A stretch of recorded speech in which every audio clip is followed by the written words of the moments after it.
Bienvenidos a la cuarta temporada de Unidos por el Diseño. Soy su host, Verónica Alvarado, creadora de Diseño UNE, y estoy muy emocionada de presentarles un espacio donde hablaremos sobre creatividad, diseño en sus diferentes especialidades, innovación, emprendimiento, negocios y tendencias, entre otros temas relacionados. Aquí nos unimos a través del diseño para explorar nuevas ideas, aprender de los mejores de la industria y conectarnos con una comunidad de mentes creativas. Así que únanse a mí cada semana mientras conversamos con expertos, compartimos historias inspiradoras y descubrimos juntos cómo el diseño puede transformar el mundo que nos rodea.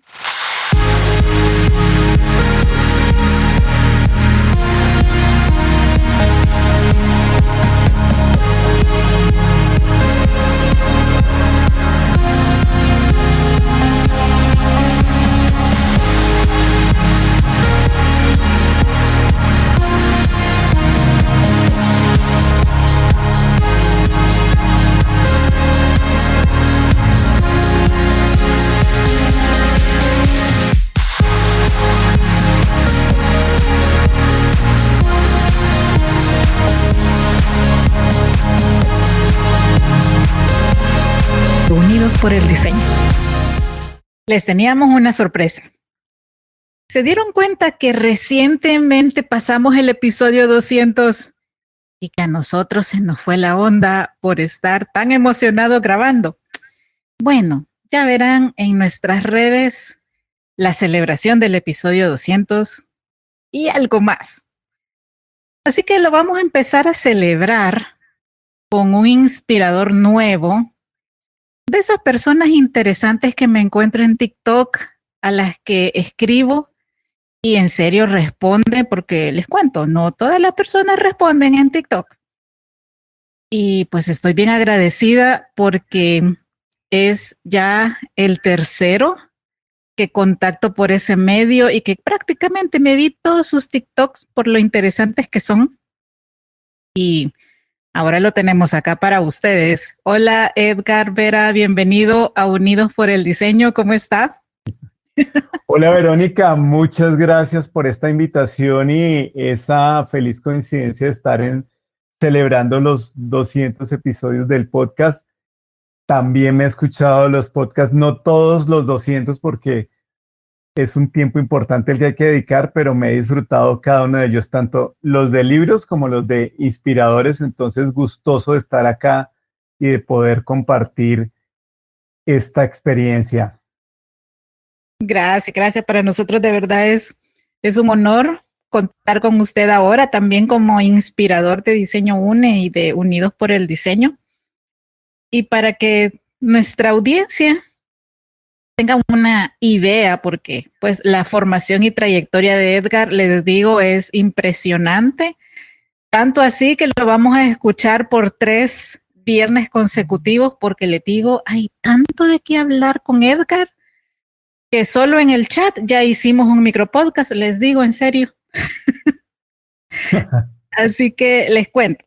Edgar es administrador de empresas con estudios en opinión pública y marketing político. También es especialista en pedagogía para la docencia universitaria y actualmente se encuentra cursando una maestría de innovación. Cuenta con estudios y formación en coaching, programación neurolingüística, felicidad, presentaciones efectivas y oratoria.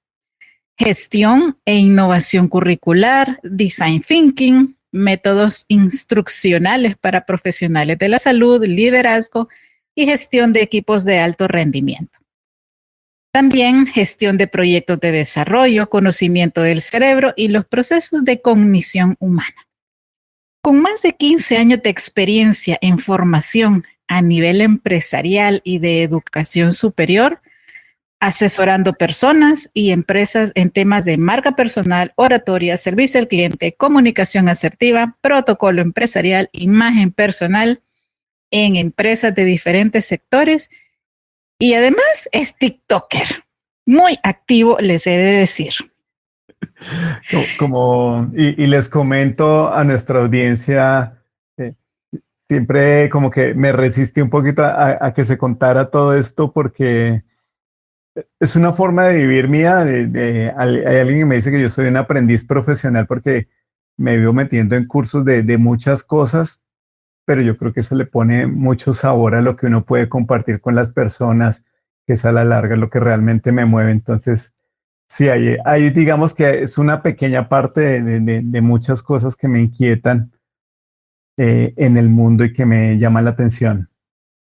No, pero súper rico, de verdad. A mí me encanta conocer a personas que también son multidisciplinarias y que no les basta el mundo o su mundo y quieren seguir explorando y desarrollando talentos personales y aún más desarrollando talentos en la gente. Así que como ya les anticipé, vamos a hacer 3 podcasts. Esta es la primera miniserie del año y la primera después del episodio 200.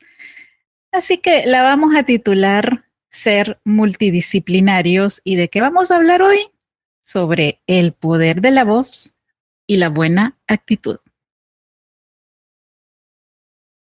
Edgar, volviendo un poquito a este tema de descubrir nuestros talentos, encontrar la voz, encontrar nuestra propia voz, toma tiempo, no siempre es tan rápido.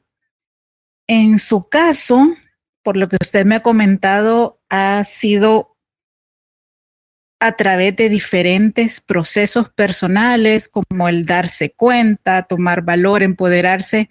Pero cuéntenos más, ¿cómo fue y cómo superó la etapa del miedo? Bueno, súper retador hacer ese viaje porque efectivamente nace de muy mi interior. Yo era una persona, los psicólogos dicen que una cosa es ser introvertido y ya ser tímido es casi que un caso, no sé si la palabra sea patológico. Yo creo que estaba en el límite entre la introversión y llegar a ser tímido. Y para mí, digamos que cualquier figuración, así fuese mínima, era casi que traumática cuando era niño. De pronto fue porque crecí en un entorno industrial donde nosotros vivíamos rodeados de fábricas y el entorno social, digamos que no era tan amigable, era muy inseguro, entonces era muy encerrado con mi familia. Pero cuando empezó a llegar esa etapa de la adolescencia, donde uno ya las hormonas lo mueven, quiere interactuar, quiere que lo vean, ya empecé a sentir un dolor en ser invisible. Yo tengo un storytelling que comparto en algunas de mis conferencias que se llama No es tan chévere ser invisible. Para quienes no conocen el léxico colombiano, chévere es como algo agradable, es ser cool. Y en mi época había una serie muy divertida sobre el hombre invisible, no como las películas que ahí se torna agresivo el hombre invisible. Y yo me imaginaba eso de niño, pero ya después empecé a sentir que era invisible porque había fiestas, había eventos, había salidas y mis compañeros de colegio ni se les ocurría pensar que Edgar existía. Entonces, esa incomodidad yo creo que fue la que me empezó a mover, ese dolor me empezó a mover. Y ahí apareció un momento que a mí me encanta contar. Fui a un prom con quien era mi novia y vi a un disc jockey animando a la gente y la gente enloquecida gritando. Y yo siempre lo pongo en un escenario de caricatura, de dibujos animados. Entonces sentí que un Edgar pequeño se me paró en un y me dijo, oiga, chévere hacer eso, yo quiero hacer eso. Y inmediatamente salió el diablito al otro lado y me dijo, olvídese usted no puede hablar, usted la gente no le pone atención, le tiene miedo. Y yo creo que ahí se empezó a revolver todo ese caos y en un momento mágico en el colegio dijeron, tienen que entrevistar a alguien conocido. Yo me acordé de esta persona que estaba en una emisora de mi época, la radio juvenil era lo máximo, había casi que barras bravas de las emisoras juveniles. Y dije, pues vamos. no sé de dónde saqué las fuerzas, Verónica. Aún hoy lo pienso y digo, ¿cómo fui a golpear a una emisora a que me dejaran entrar y hacer una entrevista? Pero felizmente lo hice, felizmente esta persona me atendió y cuando yo lo veía hablar por micrófono, me llené de fuerza y dije, quiero hacer eso, quiero hacer eso. Pasó el tiempo, un año después, ya estando en la universidad, volví a visitar a esta persona, me volvió a abrir la puerta y me dijo, listo, empieza a venir. Y yo creo que ahí empezó a activarse una serie de situaciones en las que daba la hora en la emisora y yo sentía, pues me sentía realizado y me empezaron a dar unos espacios y dije, bueno, esto hay que formarse, empecé a investigar. Y luego ya en mi mundo profesional, en la docencia, empecé a encontrarme que había muchas personas que seguían encerradas, que seguían siendo invisibles y nunca ni la educación ni su entorno les había dado esa posibilidad de hacerse visibles, de hablar. Y es donde de alguna manera me dije, empecemos a trabajar esto de la oratoria, de comunicar, de entrenar a las personas. Y bueno, eso me llevó al coaching, me llevó a la programación neurolingüística y a las neurociencias que hablábamos en estos días.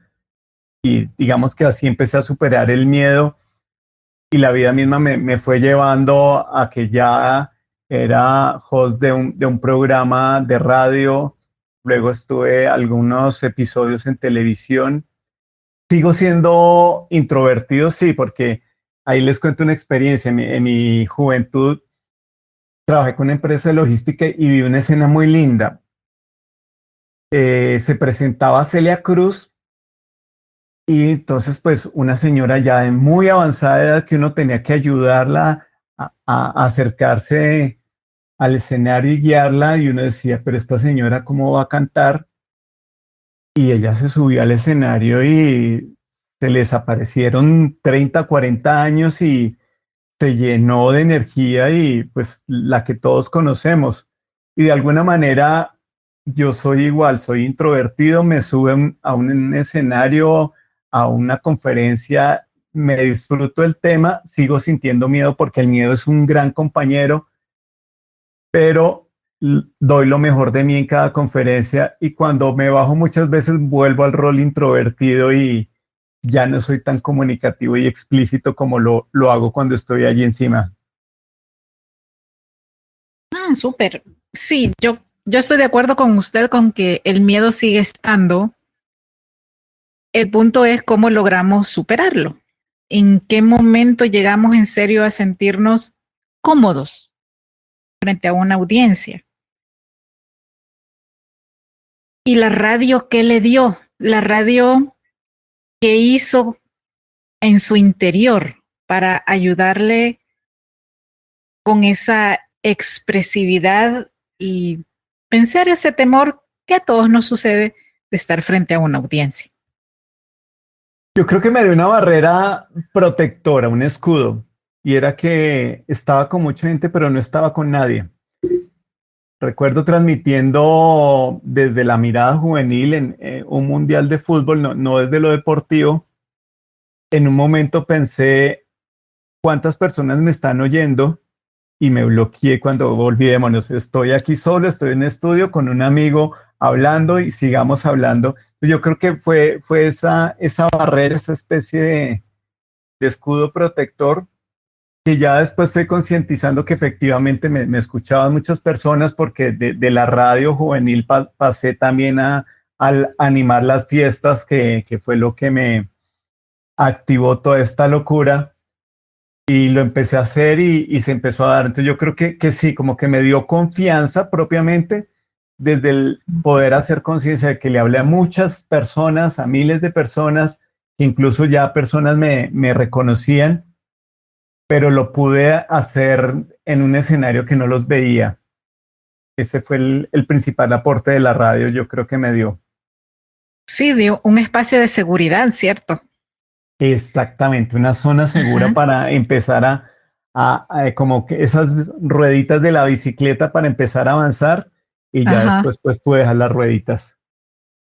No, súper rico. Yo creo que me identifico mucho a través del podcast, porque, bueno, les cuento, Edgar sí se pone frente a la cámara para hacer TikToks. Yo todavía no he llegado a eso, pero lo voy a hacer. Y, creo que es muy bueno ir descubriendo, pero también dándonos cuenta de esos escalones que vamos superando con nosotros mismos y que también todos lo vean como algo natural. A todos nos pasa, pero no todos nos tomamos el tiempo y la dedicación de superarlo realmente. Y creo que tanto usted como yo, y aquí me voy a sumar al comentario, somos ambivertidos, que según acá en Google, así se llaman a las personas flexibles que pueden ser tanto introvertidas como extrovertidas, dependiendo de la ocasión. Esto según el profesor Mayer de la Universidad de New Hampshire, algo así. Gracias, Verónica. Me acaba de hacer un regalo, no se imagina el significado. Eh, un regalo Sí, grande que a mí me hizo la ciencia fue también, creo que fue de la Universidad de Oxford, decir que las personas muy inteligentes tienen una muy mala letra. Mi esposa me vive regañando por mi letra, entonces ahí ya tengo el seguro de que el que pasa es que soy muy inteligente, entonces que por eso escribo mal.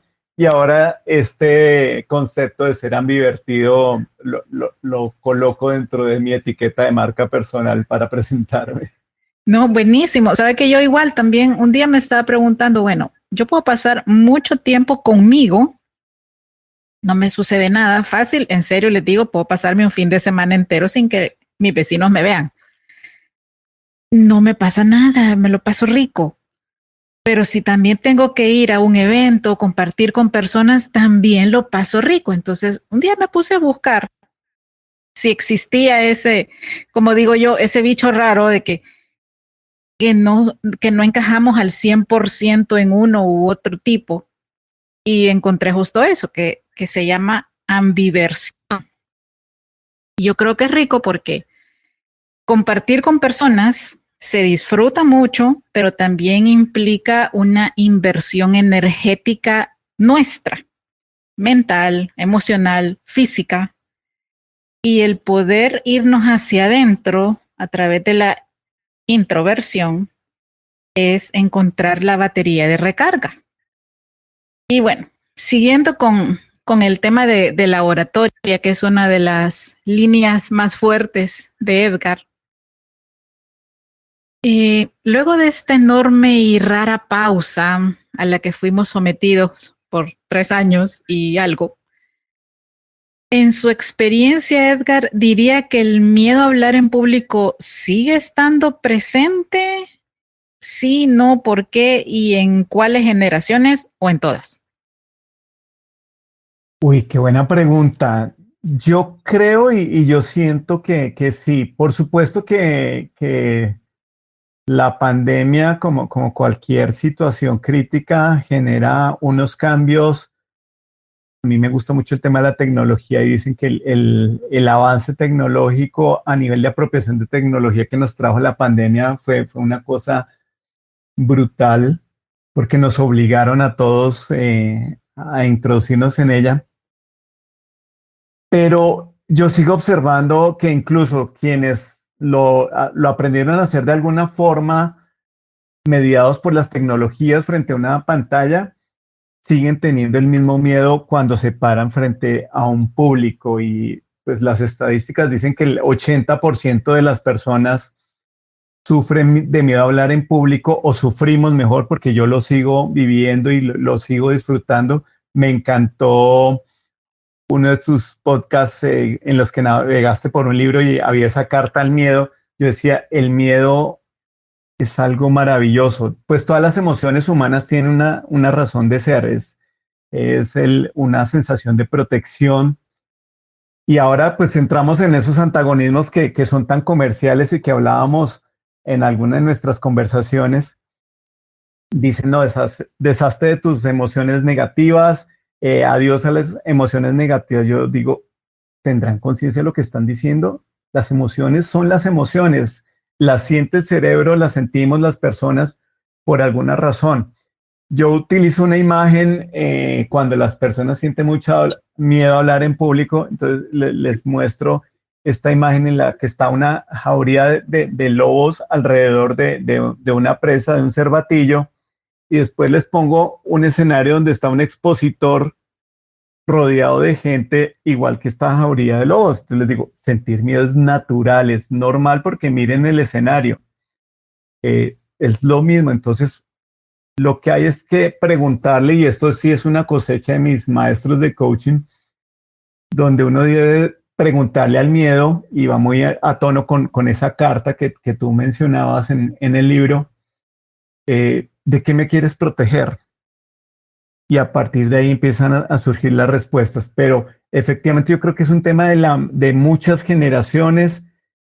Pensaría, y lo siento yo, en las generaciones que entraron a la universidad en medio de la pandemia, se hacen todo más porque de alguna manera estaban con esa barrera protectora de estar ante una pantalla y incluso muchas veces ni siquiera tener abierta su cámara, entonces era más fácil comunicarse. Entonces, creo que para ellos puede estar más marcado, pero en general la estadística yo creo que sigue siendo la misma, un 80% de personas con miedo a hablar en público, y de esas que hay una analogía muy interesante que dice, si estuviesen en un funeral, de ese 80%, 20% de las personas que preferirían estar en el féretro que decir las palabras con motivo de ese sepelio. ¡Wow! ¡Qué fuerte! Pero sí lo comparto. Y ¿sabe qué? Otra cosa es el autoconvencimiento que podríamos llegar a tener de, es que yo no puedo hacer eso.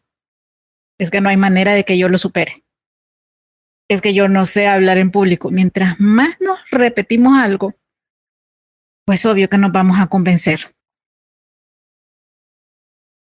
¿Qué herramientas o qué consejos podría darnos para reducir ese nerviosismo de hablar en público?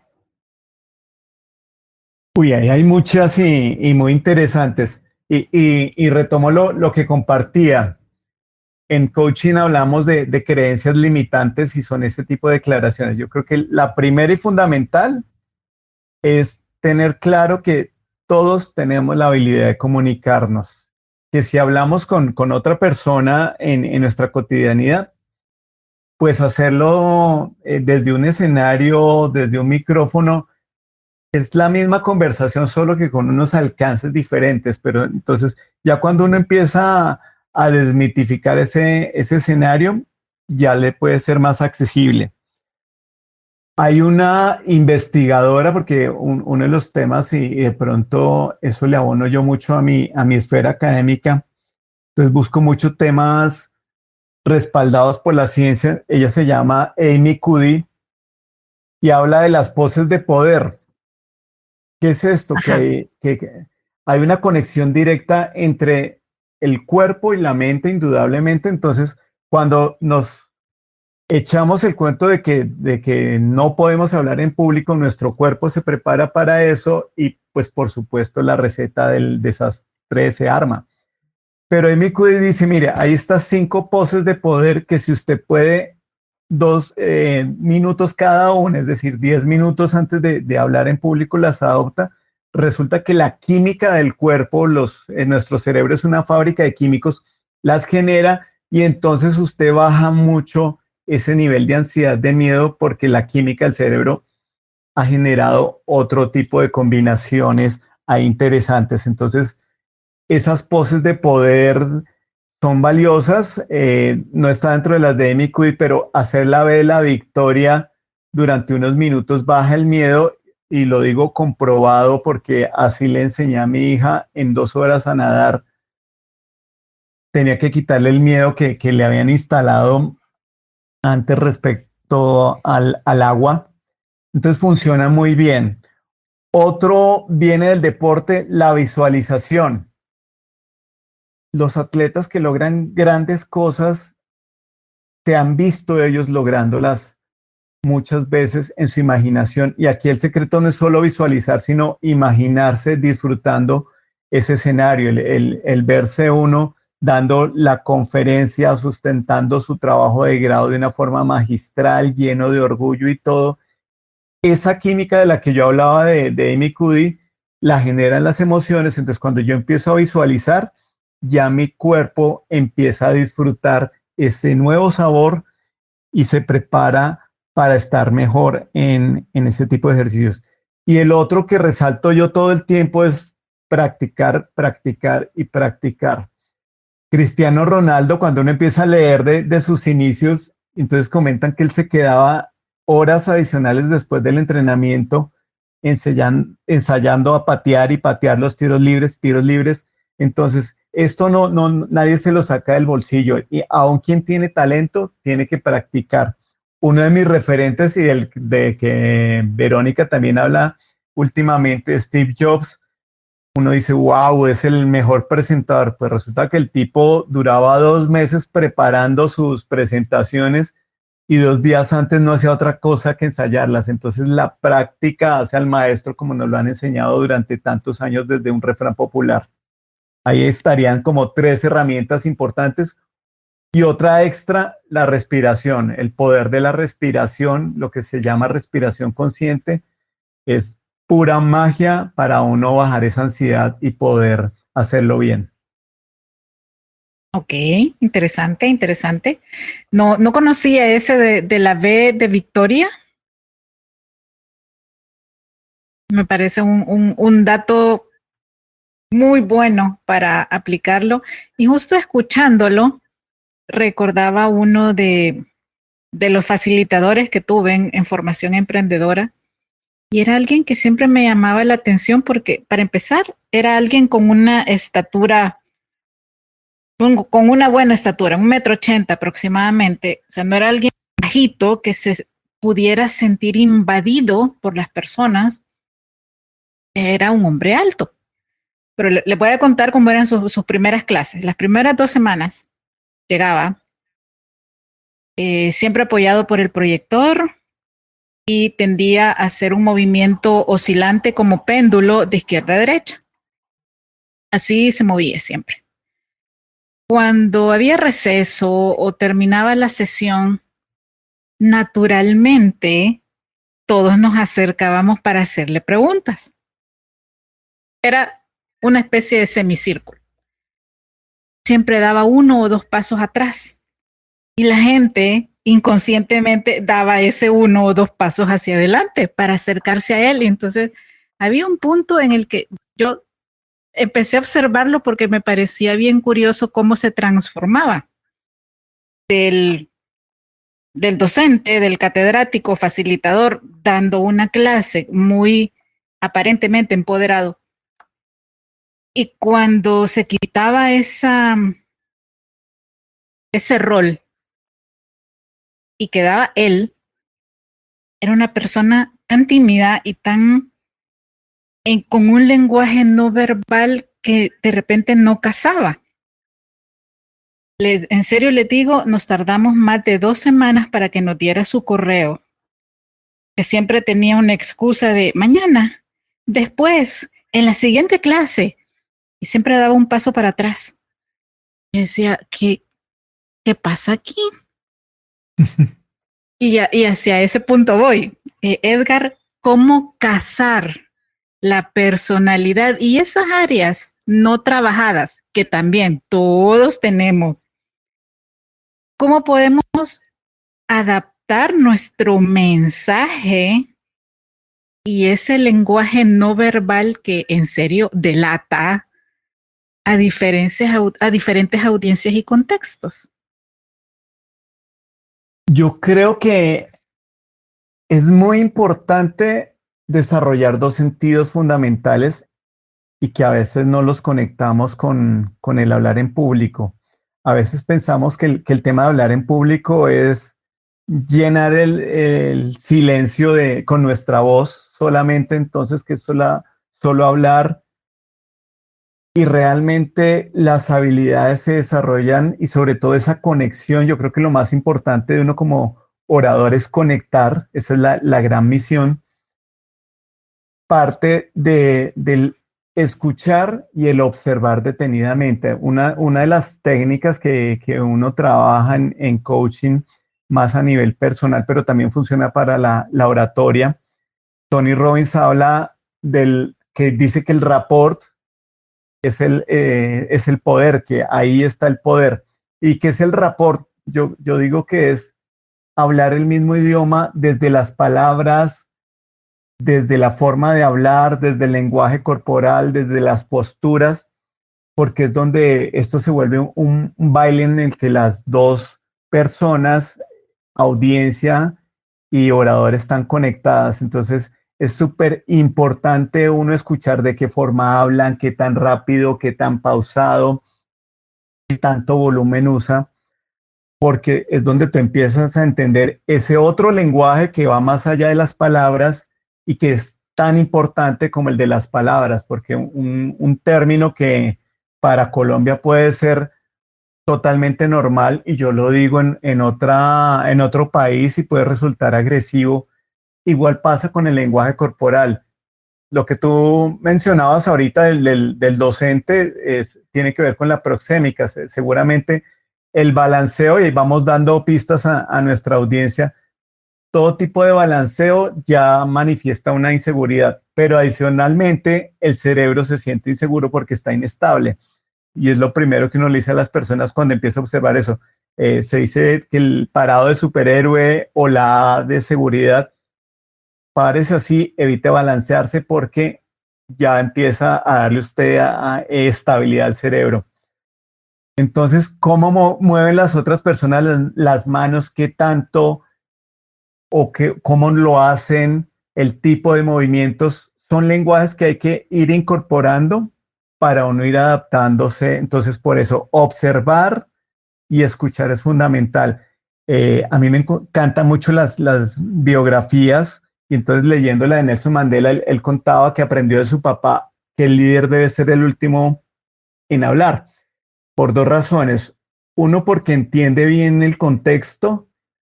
Dos, porque va a poder alimentarse más, porque si él como líder habla de primero, pues ya sesga cualquier otro aporte.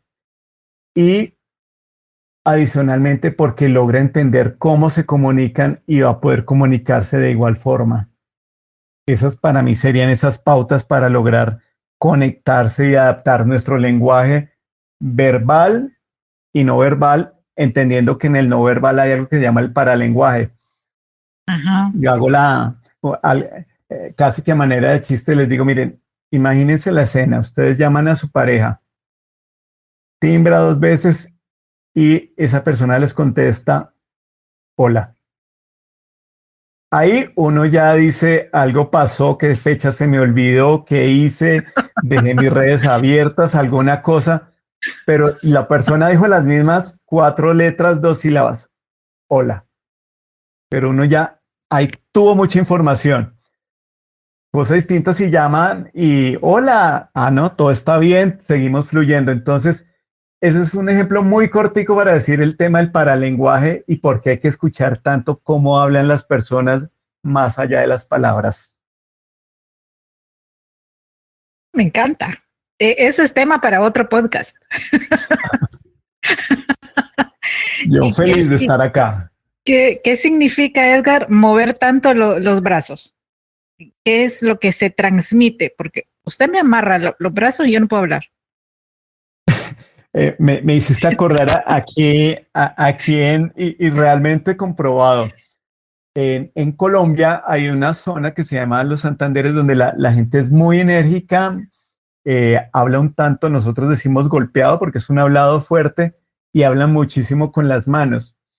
Y entonces mi esposa es de allá y algún día hicimos el experimento en una reunión familiar. Estaba la abuelita hablando y mueva sus brazos, y dijimos, quieren que la señora se quede callada. Entonces alguien se fue, se acercó, la abrazó y le tuvo quietos los brazos y fue como si le hubieran hecho mute. Quedó muda, muda, muda. Porque es una conexión. Ahora, entonces, ¿a qué voy con eso? Depende de las culturas.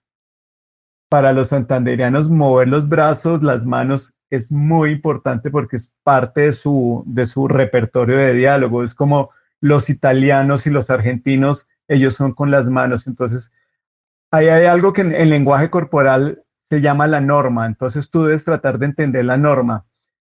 De pronto habrá sociedades donde no se mueve tanto los brazos, entonces tú puedes verte como agresivo, igual que si hay partes donde hablan a alto volumen y tú debes hablar a alto volumen y otras partes donde hablan a más bajo volumen. Entonces, si tú llegas gritando va a ser muy complejo ese ejercicio. Entonces, todo tiene su significado, pero yo soy de los que digo, también tiene su contexto y de acuerdo con eso el significado. Porque esas fórmulas mágicas, no, si tú mueves mucho los brazos, te vas a ver seguro, sí, pero si no es natural, no va a estar bien. A mí la verdad me divierte y ustedes escucharon que yo estudié marketing político.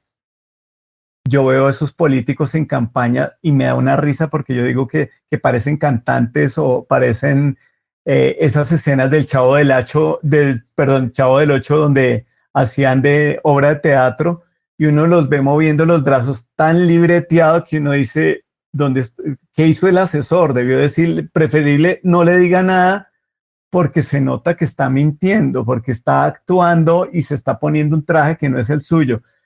Entonces hay que entender esa norma y mediar entre lo que eres tú, tu comunicación natural y lo que es tu entorno, porque si no también ocurre lo que tú dices, me amarran los brazos y me callo, pues entonces tendrás tú más bien que moverlos de una forma más pausada y disimulada para poder ser tú y conectarte con un entorno de pronto que no mueve tanto los brazos. Súper interesante, la verdad. Es un tema muy amplio y sí, tiene razón, tiene mucho que ver con nuestra naturalidad, pero también ya en contextos precisos, con entender también a nuestra audiencia, el lugar, el país, la cultura. Entran en juego otros contextos que quizá no sea suficiente solo con es que yo así soy. Tenemos que adaptarlo, ¿verdad? Yo recuerdo en mis inicios quise estudiar diseño de modas. Era como la primera opción que tenía.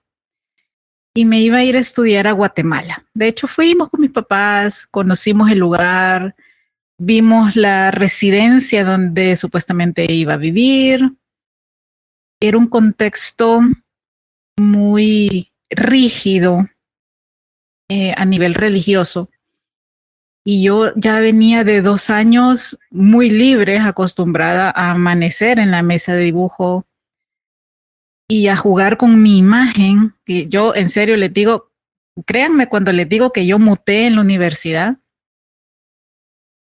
y de repente entrar a un contexto tan de claustro casi, creo que no hubiera podido. La señora me examinó de pies a cabeza, especialmente las manos. Ustedes saben que mis manos son muy cargadas. Ya ahora es parte de mi marca personal, pero entonces era esa exploración creativa, ¿verdad? De, de, de probar culturas, estilos, colores, texturas, bueno, tantas cosas que en el mundo creativo pasan cuando también nos damos esa libertad.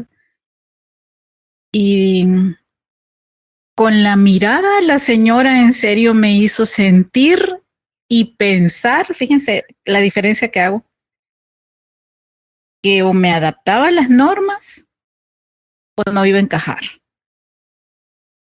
Y mi sexto sentido, mi intuición muy aguda, dijo, creo que aquí no, mejor me regreso a mi país. Porque iba a ser un sufrimiento, pues, entonces dije, mejor no. Y desistí. Y en el contexto que usted tiene, que es muy amplio, Edgar, ¿cuáles serían los errores más comunes que ahora debemos evitar al comunicarnos en el ámbito profesional?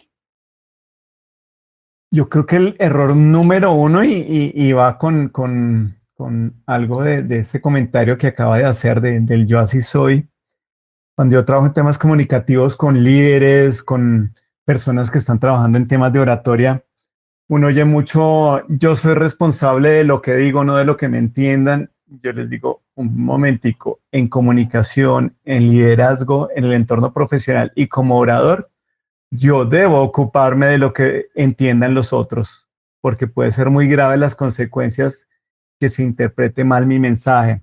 Por supuesto que nunca voy a estar cero riesgos de mala interpretación, pero en lo posible debo ocuparme de lo que otros van a entender. Entonces, eso conecta con el principal error, es la falta de empatía, el no lograr conectar con las emociones, con la sensibilidad, con el vocabulario, con el imaginario de esa persona es fundamental porque puedo yo elevar juicios, puedo yo herir si no entiendo a esa persona. Entonces la empatía es el número uno, conectado con esto y con las malas interpretaciones, la falta de claridad. El tercero, no escuchar. Yo soy fanático de escuchar en mi rol profesional de empresa. Yo tengo que evaluar la labor de muchas personas. Y con mi equipo siempre les digo, no, primero escuchemos y tratemos de entender cuando a nuestro juicio y con los referentes que tenemos algo está mal, primero tratemos de entender por qué llegaron allá y a partir de ahí intervenimos y comunicamos y llevamos a reencauzar las cosas, pero no arranquemos por decir esto está mal, porque primero ya genera resistencia y lo otro no hemos logrado entender qué los llevó allá. En PNL y coaching, otra de las máximas que nos enseñan es que las personas siempre hacen lo mejor con las herramientas que tienen a su alcance y siempre las mueve el amor. Y eso es difícil de entender cuando uno mira ciertos comportamientos, incluso, lo voy a decir, criminales, pero cuando uno se pone a ver detrás, hay mucha verdad, hay cierta, que no le quita lo errado de su comportamiento, pero que sí me ayuda a entender un poco mejor el ejercicio. Y lo otro, algo muy latino, el no ser concretos.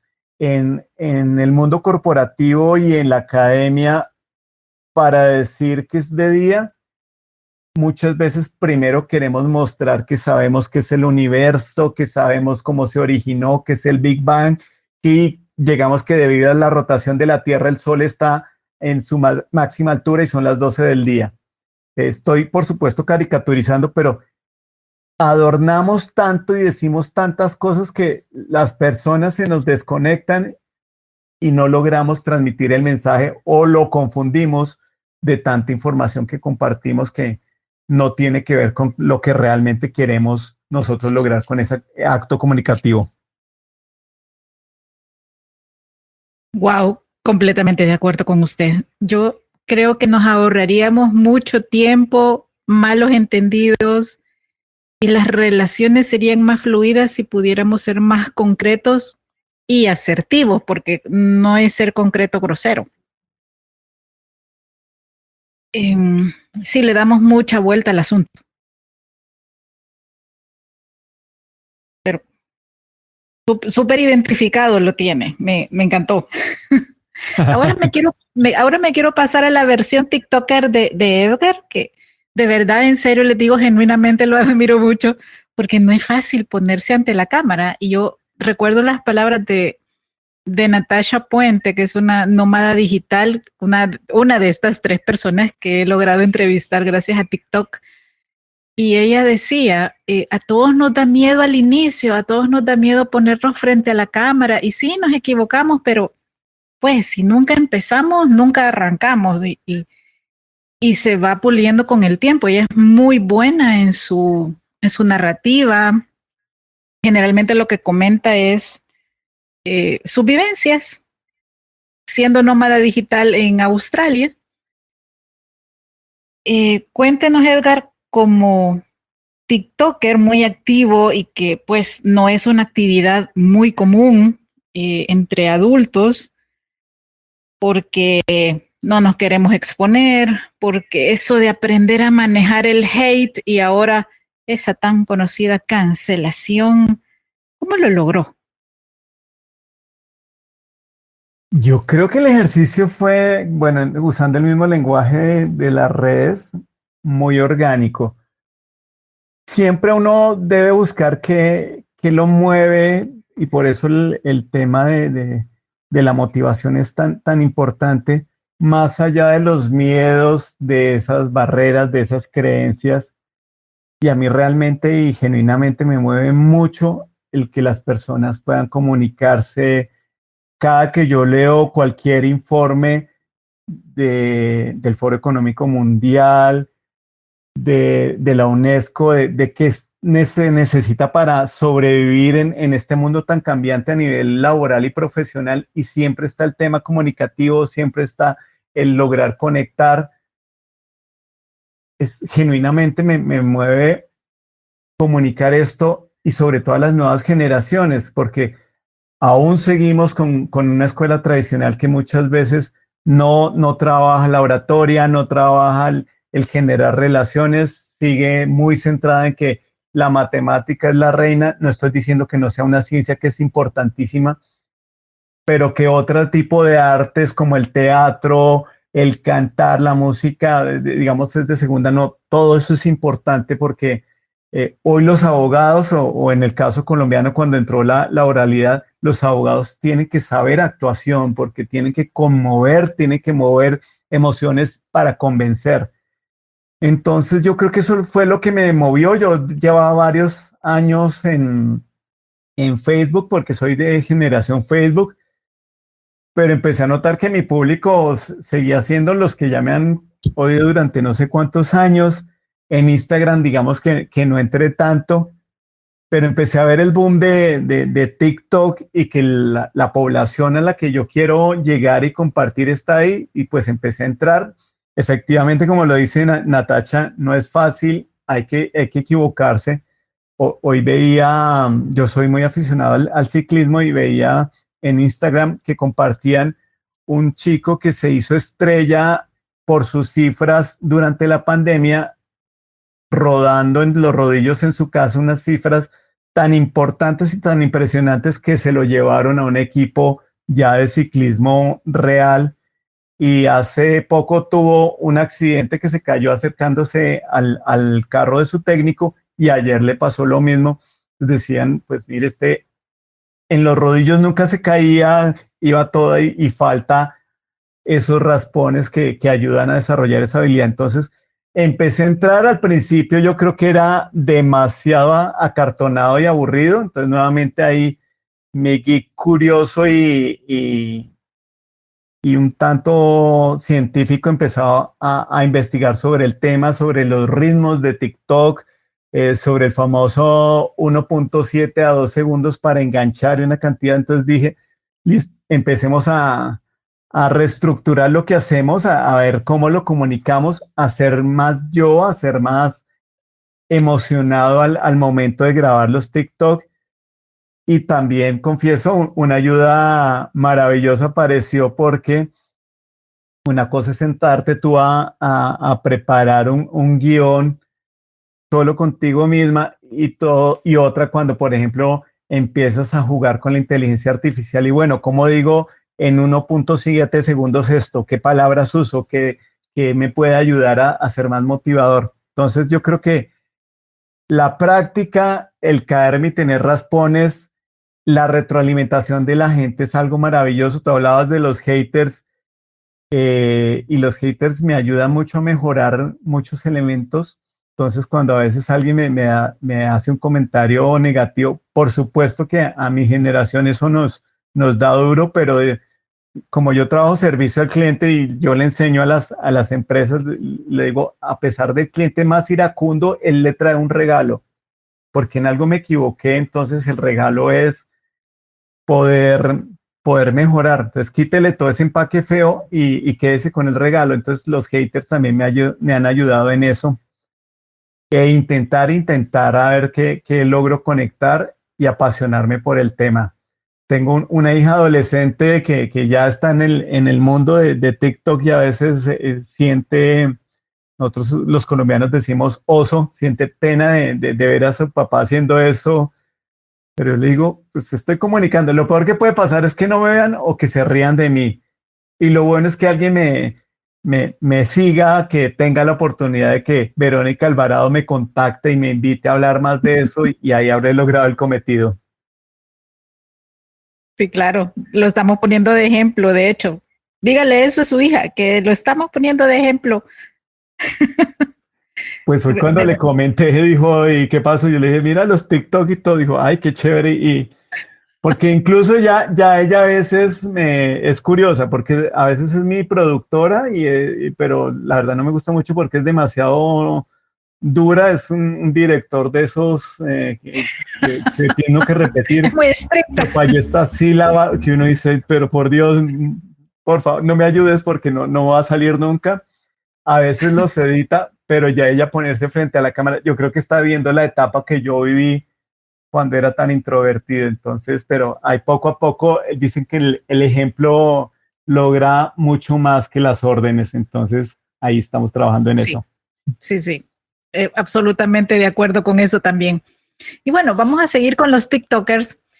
Yo creo que ya llegamos al punto con Javier Ibarreche, que ya varios de nosotros quizás lo vemos como caso de estudio, por la manera en cómo él surgió, que así en corto, él era profesor en un colegio en México, todavía a inicios de la pandemia, y él decía pues que no le alcanzaba para vivir, que sí le gustaba dar clases, pero que no lo veía muy rentable. Cuando empieza la pandemia y él también tiene pues más tiempo en casa, empieza a hacer reseñas en TikTok de series, películas, y pues tiene un estilo muy particular.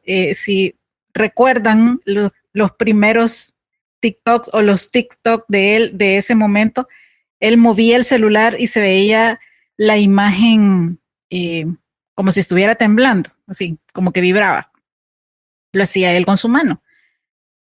Fue tan bueno, tuvo un boom tan grande que ahora cuenta con millones de seguidores y pues se le han abierto las puertas en el mundo que él en serio soñaba, tanto que hasta lo invitaron a ser,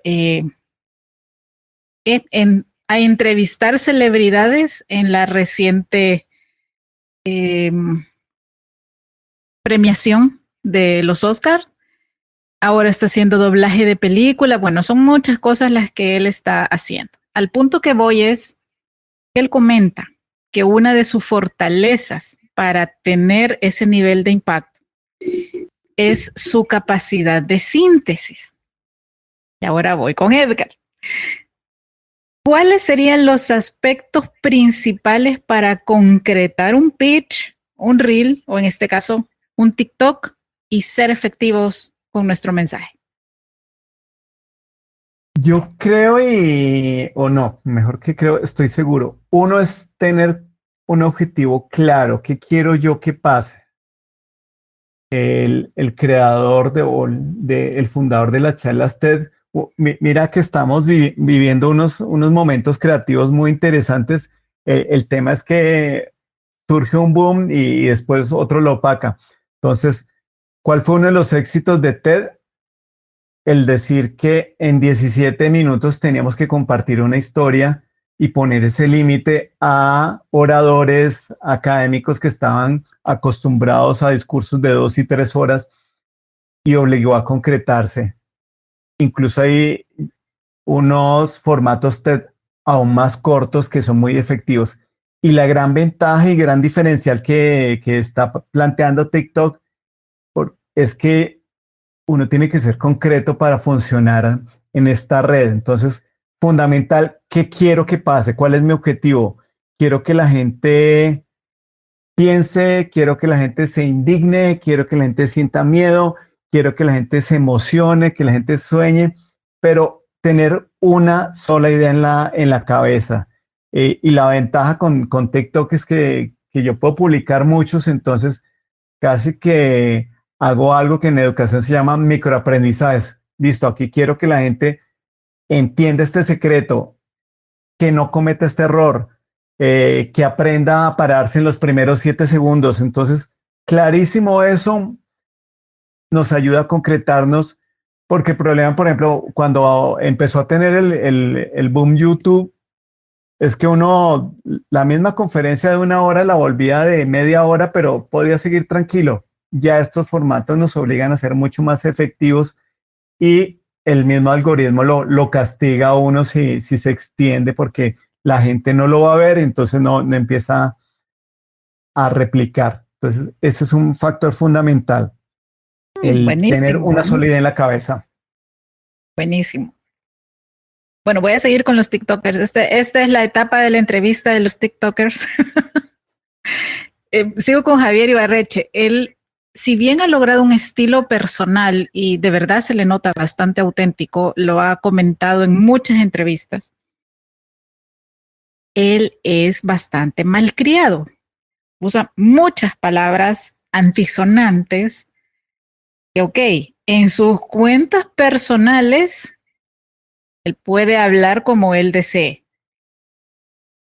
Ya lo vi, digamos, en por lo menos 3 entrevistas y está más moderado, más adecuado al entorno. Incluso a veces lo he escuchado hasta pedir permiso para ser más él en su expresión. Pero ¿usted qué opina, Oscar? Perdón, Edgar, ¿es adecuado darse licencias en el escenario? Y ya que estamos pues mencionando muchos personajes, el caso de Tony Robbins, les confieso que no fui capaz de terminar un documental en Netflix por la gran cantidad de palabras antisonantes. ¿Cuál es el punto o realmente no existe un punto en esa forma de comunicarnos con los demás y además cobrar? Edgar, ¿usted qué opina? Buena pregunta, porque esa pregunta a mí me ha cuestionado mucho, un poco por la misma mirada. Yo crecí en un hogar donde, bueno, era un hogar, digamos que mezclado, pero no se usaban, digamos, con tanta frecuencia palabras de grueso calibre. Entonces, a mí me choca mucho y no suelo usarlas. Con el tiempo he llegado a entender que sin dejar de ser uno, porque siempre reitero ese escenario, pero un poco y creo que la Biblia nos lo dice, donde fueres, haz que lo vieres, perdón, porque no estoy seguro si es una referencia bíblica. Y un poco es el lograr comunicar y quién eres tú. Entonces, no sé si nuestra audiencia y si Verónica conozca muy parecido. Hay un ciclista que se llama Rigoberto Urán, es un ciclista colombiano, pero pues tiene un vocabulario que yo al principio decía, este hombre que dice ante un micrófono, pero es tan auténtica su marca que uno ya dice, si el tipo se quita sus palabras, debe de ser esa estrella comunicativa. Entonces, creo que en los mundos de hoy hay que definirse igual que en las empresas, por algún público, por algún mercado objetivo que conecte con nosotros, con nuestra esencia y adecuarnos un poco a eso. Por supuesto que hay que tener flexibilidad y lo comentaba con el ejemplo de Javier. Estoy en un entorno diferente, entonces le bajo un poquito esa intensidad. No es tan fácil porque hay veces que se nota mucho como esa camisa de fuerza y pierde su gracia porque de alguna manera lo que lo llevó seguramente a estos escenarios fue esa forma tan auténtica de presentarlo sin que yo diga que me encante, que quisiera ser como él. Yo sé que si me pongo a decir todas las barbaridades que dice Rigoberto Urán o la forma de hablar de Javier en sus TikTok, pues voy a dejar de ser yo y me estoy falseando. De vez en cuando y de acuerdo con los términos y el público, digo, sí, aquí cabe cierta palabra, pero realmente lo hago muerto del miedo. Entonces yo creo que de alguna manera es válido dentro de mis muchas esferas y lo ecléctico que me mencionaba Verónica, un poco que veía mi forma de ser. Yo le comentaba que yo fui disc jockey y que aún lo soy, y en estos días alguien me decía, nos pedía para una fiesta, no quiero reggaetón, quiero reggaetón y nada de groserías. Yo, ¿existe? Porque es que cada que estoy en una fiesta de reggaetón, oigo dos sílabas que empiezan por C y terminan por O, no sé cuántas veces, y digo, pues es la forma de comunicarse en este escenario, y por supuesto que habrá forma de hacerlo, porque es otro elemento.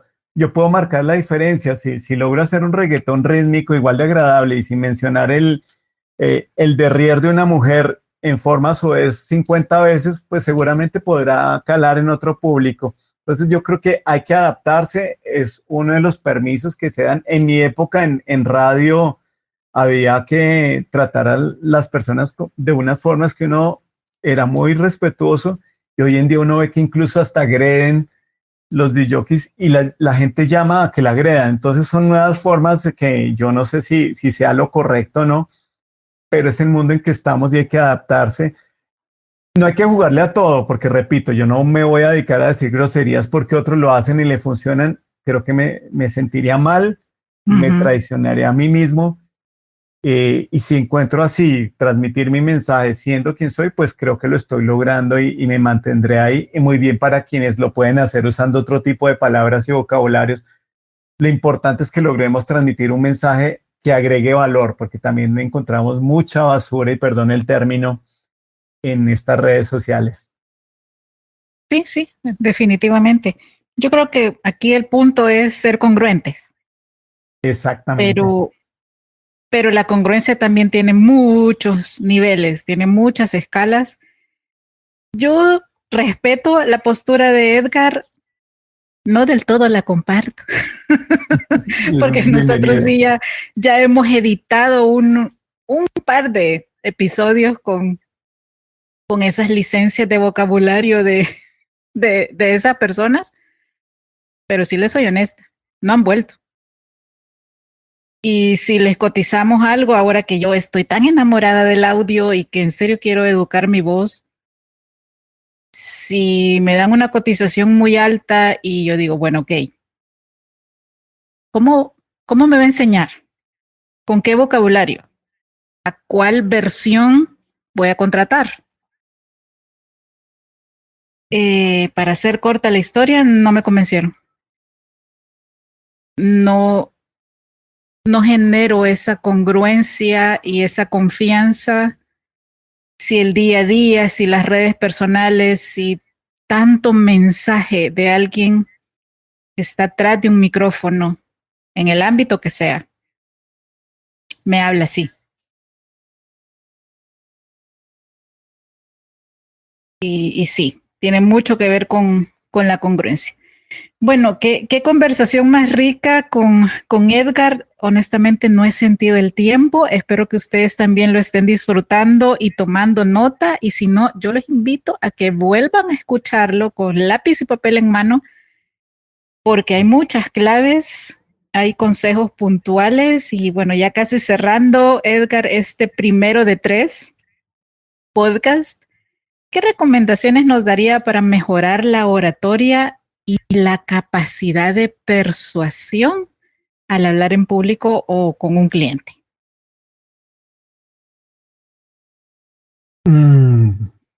Uno muy interesante. Yo creo que nos debemos enriquecer nuestro repertorio. ¿Por qué? Porque un buen comunicador debe tener una capacidad de adaptación y de conexión muy grande. Entonces, a veces cometemos el error nos vendieron el cuento de la especialización y de la hiperespecialización. Realmente, incluso en la educación, eso se está replanteando. Hoy hablamos ya de ciencia abierta y de investigación abierta. Y es que tú debes enriquecer tus miradas. Entre más tú leas, entre más tú abordes temas diferentes, experimentes cosas diferentes, puedes enriquecer lo que haces.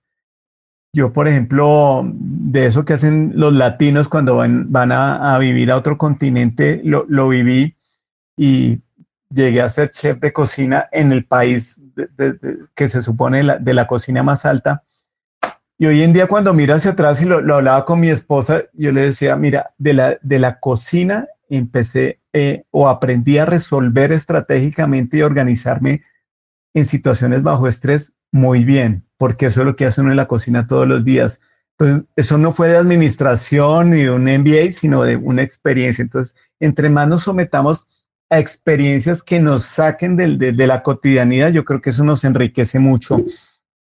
Otro elemento, yo lo presento como tener mentores o figuras que nos inspiren desde la forma en que hablan, en que comunican.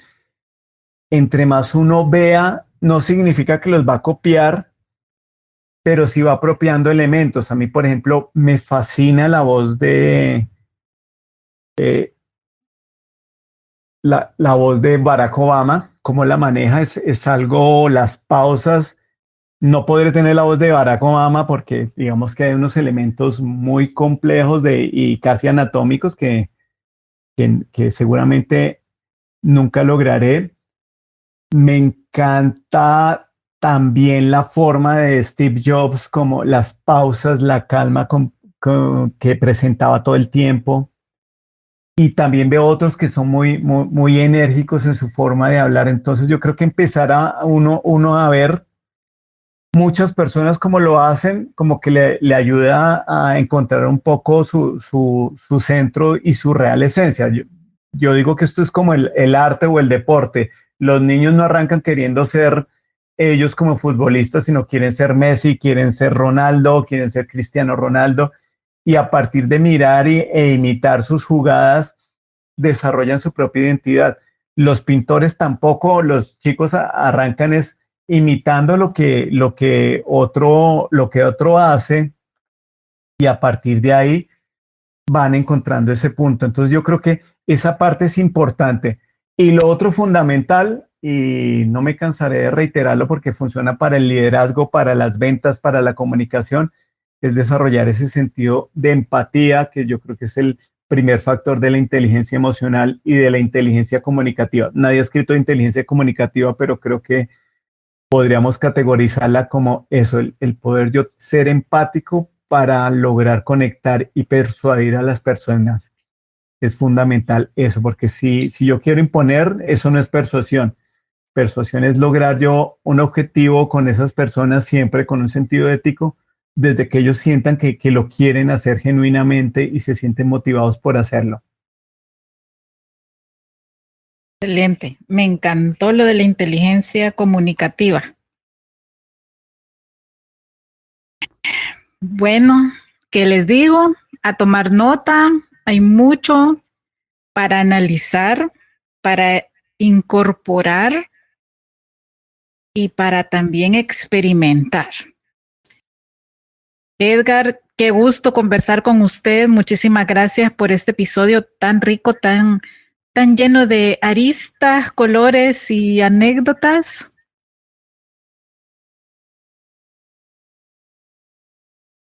Verónica, no, pues gracias, me disfruté el tiempo demasiado, se pasó volando porque es rico hablar de lo que a uno le apasiona y que ojalá pues esto pueda aportar a alguien que se sienta invisible. Les está hablando alguien que fue invisible por muchos años, que le dolió mucho ser invisible, que aún es tímido, es introvertido, pero que le encanta comunicar también porque siente que puede aportar a la vida de los demás. Entonces, feliz de estar acá y un honor también saber que tengo la puerta abierta para otras 2 invitaciones y poder compartir. Por supuesto, en realidad la que usted quiera. Y desde ya le digo, se valen las autoinvitaciones también. Genial. Súper, súper. Para quienes lo quieran seguir en redes sociales, ¿cómo lo encuentran? En TikTok, Edgar Vera Coach. Así de fácil me encuentran. En Facebook por Edgar Iván 71 y estoy delatando mi edad. Y ahí me encuentran. Ok, perfecto. Bueno, ya les comenté hace rato que vamos a tener 2 episodios más con Edgar. Esta es la primera miniserie del año. Espero que la hayan disfrutado, que le hayan sacado mucho, mucho provecho. Estoy segurísima que sí. Y si no, pues igual vuelvan a escucharlo, compártanlo con todas las personas que ustedes consideren que les puede ser de utilidad. Y como siempre les digo, abrazos, bendiciones y nos escuchamos pronto. Hasta luego.